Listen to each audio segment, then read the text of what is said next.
उसमें क्या होता है, इस्टीमिया डेवलप हो जाता है। Necrosis due to blood loss and hypovolemic shock during and after childbirth. ठीक है, ये सिम्टम्स अपन को इंपॉर्टेंट नहीं है, इसमें पिट्यूटरी ग्लैंड की नेक्रोसिस होती है, ये इंपॉर्टेंट है। पोस्टपार्टम के कारण होता है, ये इंपॉर्टेंट है। साइंस एंड सिम्टम में जब जाते हैं तो गैलेक्टोरिया होता है, एब्सेंस ऑफ लैक्टेशन, मदर में लैक्टेशन नहीं होगा। ठीक है, मोस्ट कॉमन इनिशियल सिम्टम होता है amenorrhoea oligomenorrhoea after delivery. Amenorrhoea oligomenorrhoea ये उससे आफ्टर डिलीवरी होगा। सीएन सिंड्रोम जो होता है usually manifesting after excessive blood loss, बस इतना इंपॉर्टेंट है और कुछ नहीं। सिम्टम्स में देखोगे तो ये देख सकते हो कि एगलेक्टोरिया ये होता है और एमनोरिया ओलिगोमेनोरिया। एमनोरिया तो रहता ही है, फीमेल्स में 45 दिन के बाद मेंस्ट्रुएशन स्टार्ट होता है, लगभग प्रेगनेंसी के 45 दिन बाद मेंस्ट्रुएशन स्टार्ट होना है, तो होगा ही नहीं, एमनोरिया एमनोरिया मिलेगा ही। स्तन्य के गुण में आते हैं, बहुत इंपॉर्टेंट है। यहाँ से तुम लोग आपस में बात कर रहे हैं पायल, स्तन्य के गुण में देखो, तो स्तन्य के गुण अपन चरक के अनुसार देखना है, सुश्रुत के अनुसार देखना है। जीवनम, वृंगणम, सात्म्यम, स्नेहनम, मानुष्यम, पयः, ये चरक सूत्र 27 में मिलेगा। जीवन करता है तुम्हें मालूम है, वृंगण कारक होता है मालूम है, और जाति साथ में होता है, सुश्रुत में तुमने पढ़ा है, जाति साथ में सुश्रुत में पढ़ा है ना। ठीक है, स्नेहन करता है मालूम है, मानुष्यम पयः, ठीक है। नावनम रक्त पित्तेच तर्पणम च अक्षी सूर्यनम, बहुत इंपॉर्टेंट है। रक्त पित्त में नस्य करने के लिए करते हैं, काय चिकित्सा में जब हम पढ़ रहे थे तो पढ़ा था। और अगर किसी को अक्षी सूल हो रहा है तो उसमें तर्पण करना चाहिए। अक्षी सूल में कौन सा होता है, वात दोष होता है, तो इसमें स्नेह गुण भी है, इस कारण इसका तर्पण करेंगे। समझ गए, नावनम रक्त पित्तेच तर्पणम च अक्षी सूलिनम। यही चीज हम सुश्रुत में जाते हैं तो वहां पे आता है नस्य आस्य चैतन्य पथ्यम जीवनम लघु दीपनम। तो यहाँ पे इन्होंने दो कर्म करने को बोला था, एक नावन बोला था, एक तर्पण बोला था। चरक ने दो कर्म बोले हैं दुग्ध के साथ, नावन और तर्पण। क्योंकि सुश्रुत ने देखो यहाँ पे क्या बोला है, नास्य आस्त्योतन, नस्य और आस्त्योतन, जो कि चरक ने क्या बोला है, नावन और तर्पण, ध्यान देना। हाँ, और यही चीज हम वाग्भट में जाते हैं, देखो नीचे, तो वाग्भट में नहीं बताया ऐसा कुछ। ठीक है, वाग्भट में है, नीचे है, एक मिनट, ये तर्पण आस्यच्युतन नस्य तीनों चीज बताइए। समझ गए, चरक ने एक चीज छोड़ी थी, क्या, आस्यच्युतन। सुश्रुत ने जोड़ दिया तर्पण की जगह आस्यच्युतन, और चर वाग्भट ने तीनों ले लिया। ये तुम्हें ऐसे याद रखना है। चरक नतमस्तक थे स्तन्य में, सुश्रुत क्या करते थे, आनाकानी कर रहे थे, आस्यच्युतन और नस्य हो जाएगा, और वाग्भट ने तीनों चीज यूज कर ली। पायल इधर ध्यान दो, ऋचा, अपूर्वा, ठीक है। तो यहाँ पे नावन जो रक्तपित्त में अपन ने देखा था, उसमें रक्तपित्त में भी अक्षी सूल में तर्पण देते हैं, क्योंकि सूल हो रहा है तो तर्पण क्या करेगा, स्नेह के कारण तर्पण वात का समन करेगा, आस्यच्युतन हो जाएगा, नस्य करेंगे। यहाँ पे कर्म नहीं बताया कि क्या लाभ देगा, यही चीज वाग्भट ने भी नहीं बताया। अभिकाजन ने अक्षी रोगों में तर्पण आस्यच्युतन और नस्य करना है, बस इतना बताया। अब थोड़ा सा और इसमें अपन देखते हैं, देखो, नारेस्तु मधुरम स्तन्यम कसाय अनुरसम हिमम, बार बार पढ़ते आ रहे हो तुम। नारी का जो स्तन्य होता है वो कैसा होता है, मधुर होता है, और कसाय अनुरस होता है। रस में मधुर होता है, अनुरस में कसाय होता है, बार होता है। इसी तरह शहद पढ़ते हो, शहद की रस में मधुर होता है, कसाय अनुरस होता है। फिर इसके बाद चलते हैं अपन किसमें, सुश्रुत में आ जाओ, वाग्भट में आओ। तत्तेन एक औषधि रस प्रसादम, नहीं सुश्रुत का नहीं, वाग्भट का है ये वाला। देखो, वातज पित्तज कफज अविकाजन्य अक्षी रोगों में तर्पण आस्यच्युतन और नस्य करना, बस इतना बोला। और यहाँ पे देखो, पथ्यम जीवनम लघु दीपनम, देखो इसे लघु बोला है सुश्रुत ने। सुश्रुत ने नारी स्तन्य को लघु बोला है, इसीलिए इसे क्या, गर्म करने को मना किया है। देखो ये लाइन लिखी है, स्त्री के दुग्ध को गर्म नहीं करना है, गर्म करने से क्या होगा। क्यों गर्म करने को मना किया, अपन लोग जो दुग्ध का, गाय का दूध गर्म करने को पीने को कहा है, लेकिन नारी का दुग्ध गर्म करने को मना किया है। बोलो,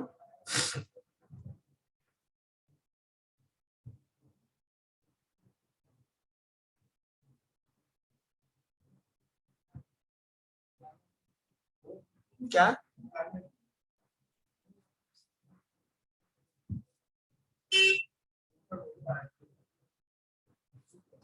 बताओ? अरे लघु है, गर्म करने से क्या होगा, गुरु हो जाएगा ना। लघु है, गर्म करेंगे तो उसका वाटर कंटेंट वगैरह उड़ जाएगा, वैसे गर्म करने से तो लघुता आती है, पर यहाँ पे देखो गुरुता आएगी, क्योंकि वाटर कंटेंट वगैरह उड़ जाएगा। जैसे अपन दूध को ज्यादा गर्म करते हैं तो क्या बन जाता है, खोआ बन जाता है, खोआ गुरु होता है ना। और कुछ एंजाइम्स वगैरह होते हैं वो डिस्ट्रॉय हो जाते होंगे। इसमें विटामिन ए भी होता है, ये भी बताया था। ठीक है, समझ गए?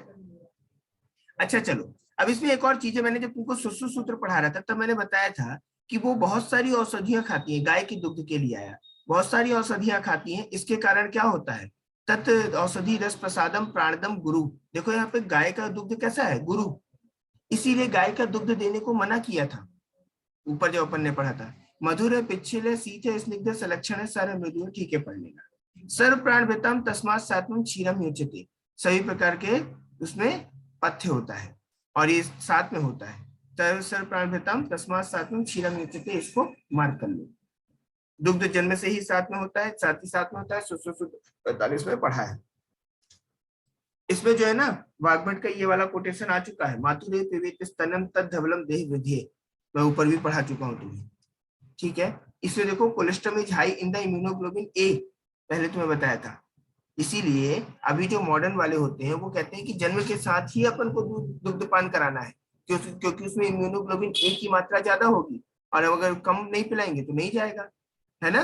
Which course the gastro intestinal tract, gastro intestinal tract actually क्यों जरूरी होता है, शुरू में क्या होता है, बच्चे में खूब सारा फीकल मैटर वगैरह स्टूल उसके इंटेस्टाइन में जमा होता है। जब बच्चे की डिलीवरी होती है तो तुम शुरू में देखोगे उसको स्टूल काले कलर का होता है, काले कलर का है क्योंकि उसमें जब खाना वगैरह नहीं खाया है मदर के, उससे उसका चलता रहता है न्यूट्रिशन, तो वो क्या होता है वहां पे जमता जाता है, स्टूल होता है, इसलिए वो पास आउट नहीं हो पाता, कलेक्शन होने के कारण काला हो गया। तो जब हम क्या करते हैं, आईजीए वहां पे जाती है, इंटेस्टाइन को कोट करती है, तो उसके कारण जो जमा हुआ मटेरियल है वो आसानी से पास आउट हो जाता है। तो ये देखो यहाँ पे गैस्ट्रो इंटेस्टाइनल ट्रैक्ट यहाँ पे ऐसा मॉडर्न के अनुसार काम करेगा। अब चलते हैं काश्यपी। तो देखो चरक के अनुसार स्तन्य का गुण पढ़ा, सुश्रुत के अनुसार स्तन्य का गुण पढ़ा, वाग्भट के अनुसार स्तन्य का गुण पढ़ा। अब इसके अनुसार देखते हैं, क्षीरम सात्वम ही बालानाम क्षीरम जीवनम उच्यते, क्षीर बालक के लिए सात्म होता है और क्षीर ही बालक के लिए जीवन कहा गया है, क्योंकि वही तो उसके लिए सब कुछ है ना। माता भी उतनी इंपॉर्टेंट नहीं है, अगर उसे दूध मिल जाए तो वो जी जाएगा, अगर माता है तो दूध नहीं है तो वो नहीं जी पाएगा, इसलिए इसे बोला गया क्षीरम जीवनम उच्यते, क्षीर ही उसके लिए जीवन कहा गया।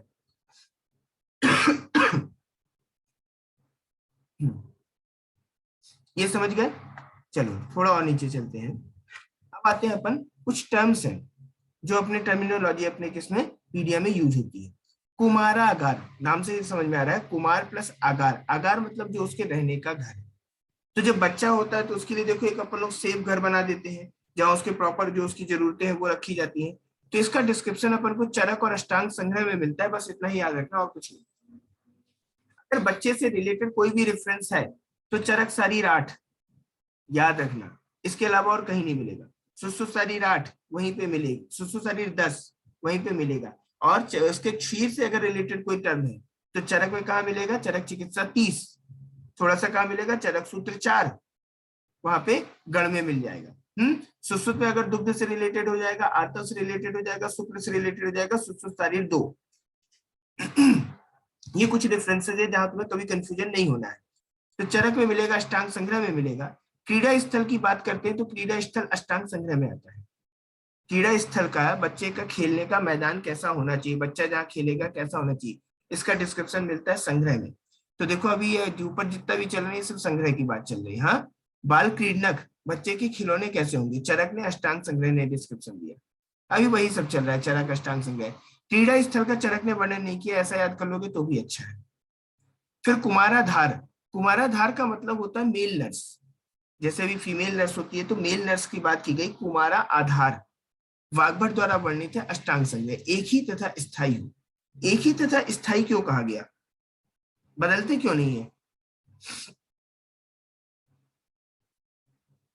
बच्चे का लगाव एक से होता है ना, वो उसको समझता है। साथ में क्या होता है, एक ही होगा तो वो उसको बच्चे की सारी एक्टिविटी को समझता जाएगा और उसे लॉन्ग टर्म तक इंक्रीज करेगा समझ को। लेकिन अगर हम रोज बदलते रहेंगे तो वो समझ नहीं पाएगा ना। इसीलिए यहाँ पे कुमाराधार का वर्णन अष्टांग संग्रह में। तो देखो क्रीड़ा स्थल कुमाराधार, दो चीजें अष्टांग संग्रह में एक्स्ट्रा पढ़ने को मिलती है, एक खेलने की जगह और एक मेल नर्स, ये तुम्हें अलग से मिलेगा।